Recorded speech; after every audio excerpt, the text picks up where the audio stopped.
સૌથી પહેલા વિદ્યાર્થી મિત્રો આ વિડીયોમાં આપણે શીખશું કે પ્રોનાઉન. તો પ્રોનાઉન છે તો પ્રોનાઉન છે શું, બરોબર?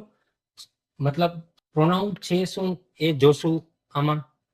બીજું કે વાય યુઝ પ્રોનાઉન, પ્રોનાઉનનો યુઝ શા માટે હું કરું, પ્રોનાઉનનો ઉપયોગ સી રીતે મતલબ મારે શા માટે કરવો જોઈએ, તો તેનો જવાબ પણ આ વિડીયોમાં તમને મળશે. અને એક છે પ્રોનાઉન આઈડેન્ટિફિકેશન, મતલબ એક સેન્ટેન્સ હોય છે તો હું એમાં પ્રોનાઉનને ઓળખું કઈ રીતે, પ્રોનાઉનની ઓળખ શું છે એ પણ આપણે આ વિડીયોની અંદર જોશું, બરોબર? તો વિદ્યાર્થી મિત્રો આ વિડીયોમાં તમને ટોટલ 3 ક્વેશ્ચન છે, એના આન્સર છે એ આપણે આમાં સમજશું.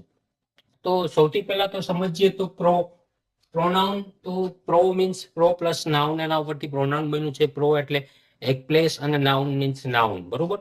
તો મતલબ જે નાઉનની જગ્યાએ જે કંઈ પણ શબ્દ યુઝ કરીએ છીએ એને આપણે પ્રોનાઉન એવી રીતે કહી શકીએ, બરોબર, ટૂંકમાં. અને એક એક્ઝામ્પલ જોઈએ છે જેથી વધારે આપણે અન્ડરસ્ટેન્ડ કરી શકીએ.